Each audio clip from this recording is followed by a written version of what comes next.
AJ Lee has one of the most fascinating female careers I've ever seen. She came into the game as a crazy meat-hopping hot psycho who used hella men to get to the top. But towards the end, she left as a pioneer. In the early 2000s, the WWE treated women so badly, like I'm pretty sure they just sent Big Johnny to Hooters and strip clubs to get their female talent. It was bad. But in the early 2010s, it didn't change much, but it was getting better. In 2012, AJ broke the typical female mold. She cracked the code. She found a way into WWE's top storylines and even main evented more shows than Lord Tensai. Trash ass boy, I still hate you. But at this time, it was peak PG. But AJ was still killing it in her role, and I gotta be honest, this shit was not PG. She was grinding to get the respect she deserved. But while this was going on, there was a place called NXT completely changing the game, but not only for men, but for women as well. Paige, Alexa Bliss, Charlotte, Becky, Bayley, Emma, Sasha Banks, and so many great women were changing the game. I'm gonna be like 50 years old telling people how good Sasha vs. Bayley at TakeOver was. But regardless, it was going up. Another thing was going on at this time, and that was Total Divas. This show was so dramatic for no reason, but let's be honest, we all watched it because it was full of straight baddies. But some of the storylines that we're coming up with were so cringy and so random, like when a stranger hijacked Renee Young and Dean started running like a caveman chasing a bobcat. I was so lost. This show was a smash hit though. It had 9 seasons. But the problem was, it stood for everything that was wrong with the women's division. And AJ must have agreed with me because in August of 2013, AJ Lee snapped on all of them. This was her pipe bomb. The best part about it though was that it was all true. The crazy thing is though, while she was saying all this, the Bellas were just screaming, looking like fools, and they proved AJ's point instantly. I like the Bellas, don't get it twisted, but these bits were delusional sometimes, bro. This promo added a dose of reality that was so needed. If you turned on Raw while the females were on, it was like you were watching the Kardashians. When she cut this promo, there was like a crack in the universe. The system was flawed, and it needed a change. It has been proven that when you give these females a shot, they can hang with the men. All they needed was a chance. Look, I myself had made hella jokes about female wrestling because that's what it was, a joke. Listen, I'm not pandering to the 3 females that watch my videos. I'm speaking the truth. Like, we've seen what they could do. But if girls like AJ didn't speak out like this, I don't think much would have changed. But in 2014, it was really picking up. The Raw after WrestleMania, Paige would make her way to the main roster, and AJ was dogging her out. But AJ offered her a match. She wanted to put her title on the line against her. But this was a huge mistake, as Paige would hit AJ with the Paige Turner, and she beat AJ. This was iconic for me at least. The women barely made it on WrestleMania 30, and they said screw it and made a moment for themselves. This ended AJ's 295-day title run, and that to me is a real champion. When you lose it the best way possible by making a star and make some buzz. This was excellent. In 2015, AJ was at the top of her game, and women's wrestling as a whole was about to hit its absolute peak. But at WrestleMania 31, AJ had her last ever match. What? Why? She left at her absolute peak. Sorta like her husband, CM Punk. It all made sense. They both hated us. Nah, I'm kidding. But there was definitely a lot going on here. At the end of 2014, it was announced that she was taking time off to heal with a neck injury, and in February 2015, AJ criticized WWE's treatment of its female wrestlers, stating that they only received a fraction of the wages and screen time of the males, despite having generated record-selling merchandise in several top-rated segments. Okay, this was screaming CM Punk at this point. But AJ left WWE because she wanted to focus on her goals, and she was caught in between the middle between WWE and CM Punk himself. Bro, W wife, man. She basically chose Punk over WWE, which I gotta respect. But man, there's still a big part of me that wanted to see Sasha versus AJ. I wanted Charlotte versus AJ. I wanted Ronda versus AJ. But if she was happy, you can't argue with it. But you know what today? Let's go back a little bit. And let's appreciate the career that she did have. In 2011, AJ got into an on-screen relationship with Daniel Bryan. And I think this is where the craziness kicked in. AJ stood by Daniel, but he blamed her for everything. And this got way worse at WrestleMania 28 when AJ gave Daniel the kiss of doom because right after the kiss, Sheamus hit the bro kick on Daniel and beat him in 18 seconds. And yo, after this, AJ became a nutcase. I gotta be real though, I don't really blame her because she had Google rules like Michael Cole trying to get with her. Look at this shit. You could have all of this. Yeah, I gotta use that one day. But this is where AJ started meat hopping. And around this time, I was a very young lad. And my God, AJ was like my first crush. But the little skip she had was enough for me, on God. But she started messing with Daniel, Punk, and even Kane at the same damn time. I couldn't believe it, bro. Females these days must have taken the same game plan because this shit works. But at No Way Out 2012, AJ was the main part of a WWE title match. I was going to say main event, but we all know damn well Punk was the main event during his run. But AJ got involved, which led to Punk retaining, and this is where AJ started using revenge poon poon on Daniel. She all of a sudden became a jack of all trades. She was a special guest ref, she pushed them through tables, she was kissing Kane. This shit was crazy. She might be a hypocrite at this point, but this shit was better than Total Divas, I don't care. But this would lead up to their infamous wedding at Raw 1000, and it looked pretty beautiful. But you couldn't end it happy, of course. There's never a happy ending. But AJ revealed that she didn't say yes to Daniel. She said yes to another man. And that man was Vince. Okay, now this is sickening. This guy booked himself to take his... Alright, you know what? But she was up though. She left Daniel and she became Raw GM. What type of Mariah Carey shit was this, bro? This wedding was not going through. But if it wasn't hell for Daniel already, it got way worse.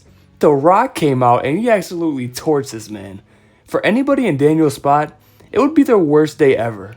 But for us, it was top tier entertainment. The Rock is always cucking someone, I kind of feel bad.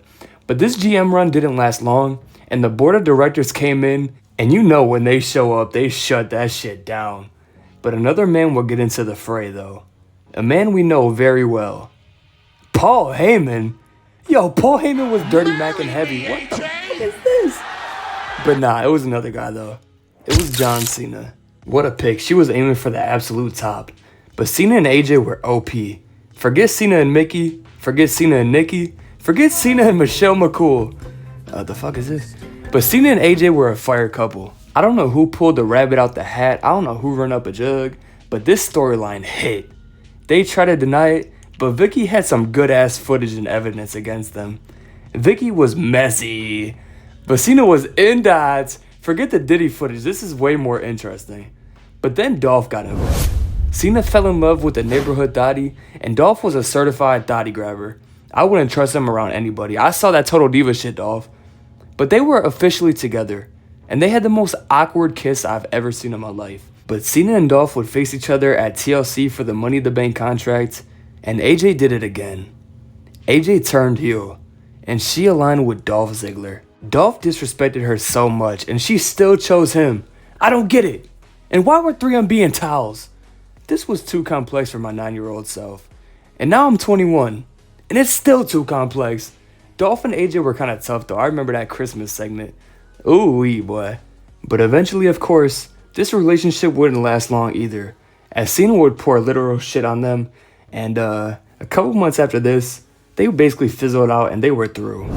But AJ would restart her feud with Caitlyn, and yo, Caitlyn was so tough. She was one of my favorites. One of my favorite videos as a kid was her unboxing the 2K14 Undertaker edition. That shit hit. But before Becky and Charlotte, before Sasha and Bayley, we had AJ and Caitlyn. They had phenomenal chemistry, and they were both best friends, yet bitter enemies. At Payback, AJ beat Caitlyn for her first ever Divas Championship, and they were both breaking barriers, because they were a part of the first ever contract signing for the Divas Championship. And by this time, Dolph had his legendary cash-in, and he had the world title. Instead of being a power couple, Dolph dropped her ass. But in the summer, AJ cut that legendary promo. It's like when she became champ, the entire division shifted. This might be the most important female title run of all time, just because of everything she faced, and she carried these Kardashian clones. And also, their theme songs were something different. Caitlyn's was fantastic too. But in January of 2014, AJ became the longest reigning Divas champion of all time. AJ put in work, and at WrestleMania 30, AJ defended her title in a 14 women's match, and she beat all of them. But what the hell type of match was this? She literally solo squatted the whole Total Divas cast. And of course, she ended it with an iconic moment. But this is where AJ had another frenemy scenario with Paige, and they would swap the title back and forth multiple times. But Paige wasn't no chump either. She was the truth. And this is when the Bellas got involved again though. They were polar opposites. AJ was like the nerdy girl, Paige was the emo girl, and the Bellas, they were complete divas. At Survivor Series 2014, AJ would face Nikki, and Brie would kiss AJ and cost her the title. This was highly controversial for WWE because we never saw anything like this at the time. Like lesbo shit in 2014, that's kind of crazy. But now, we get to 2015. This is arguably the most important year for women's wrestling ever. But hell, not only women's wrestling, it was a big year for women in general. WWE is a mirror of what's going on in reality. And in 2015, there was a heavy women's rights campaign. Obama issued a proclamation on Women's Equality Day that included commitments to equal pay for equal work, expanded paid family leave and paid sick days, women's right to make their own healthcare choices, and ending violence against women. But adding on to that in 2015, the Hollywood pay gap would go crazy viral, which showed that male actors were making way more than the actresses. Sony got hacked, and it exposed all the salaries. The highest paid actress at the time was Jennifer Lawrence, and in that 1 year frame, she made $52 million. And that's an insane amount, don't get me wrong. Like millions is millions, baby. But compared to the highest paid male, Robert Downey Jr., who made $80 million in that time frame, something was definitely wrong. But this was just a skill for the filthy rich. Imagine the average females. But fast forward today, there's 2 females in the top 10 highest paid actors in the whole world. Margot Robbie is number 2 at $59 million, making more than names like The Rock, Tom Cruise, and other huge names. And then Jennifer Aniston at number 7 with $42 million. Like, stuff like this is just interesting to talk about, just to show like the whole time frame of what was going on. But it was pretty crazy. But back to wrestling though. AJ started speaking up for women's wrestling, and what do you know? The same month, WWE faced huge backlash. On the February 23rd episode of Raw, there was a tag match with Emma and Paige versus the Bellas. This match was literally like 30 seconds and ended after like 2 moves. Outdated, lazy, and unfair. Are you serious? Not even 5 minutes of a Divas match, and there's 3 hours of Raw. Honestly, gonna stop watching if this keeps happening. This hashtag Give Divas a Chance has been trending. WWE should listen to the fans and stop treating women like jokes. But let's compare this to what was going on at the time in let's say NXT. It was night and day. February 11th, 2015, Sasha Banks beat Charlotte for the NXT Women's title in a great match, and everybody loved it. Passion like this is what is missing in the current main Divas roster. Social media was in an uproar, and finally, our Mark Ass's crying finally paid off. Hashtag Give Divas a Chance was trending worldwide. Finally, we got a response though, by Vince McMahon himself. We hear you. Keep watching. Hashtag Give Divas a Chance. Like a month later, AJ and Nikki would have a match that got over 10 minutes on a weekly show. It wasn't perfect, but we were being heard. The next week, Paige would face Nikki Bella for the Divas title. One of the best Divas matches I've seen on Raw in a long time. But now, we get to AJ's last big match ever.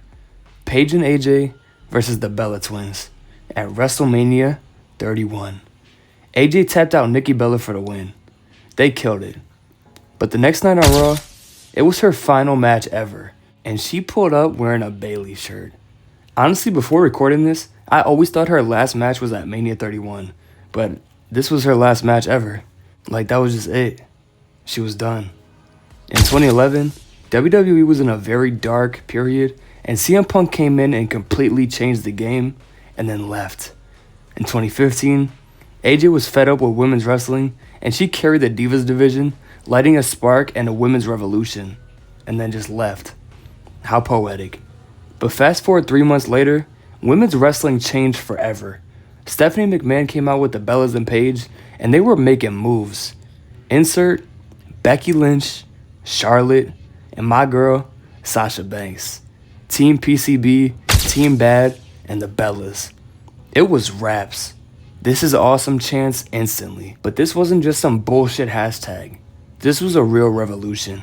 No more 30-second matches, no more bra and panties matches, no more strip club recruits, just straight workhorses. They were still beautiful though, don't get it twisted. But after this, we'd get plenty of firsts. A new women's title, a female Hell in a Cell match, a women's Royal Rumble, a women's Money in the Bank ladder match, an all-women's pay-per-view, hell, women main eventing a fucking WrestleMania. But honestly, in my opinion, none of this would have happened without AJ. If AJ didn't do what she did, this wouldn't have happened the way it did, and there's no way. So for me, she's probably the GOAT. The greatest women's wrestler to ever live. But if you don't believe me, listen to the people. AJ is simply why I got into wrestling in the first place. I truly thank her for saving me. AJ Lee is a huge part of the women's evolution, and she doesn't get enough credit for that. AJ Lee is one of my favorites. It always upsets me that she left right around the time the WWE finally took the women seriously. She was before her time, and she deserves another reign to cement her legacy. AJ Lee deserves a spot in the Hall of Fame. She changed the game. AJ is so amazing and such a beacon for women's wrestling.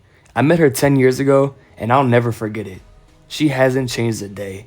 It would be so cool to see her return to in-ring action, but I'm happy for her in whatever she does. But there it is, man.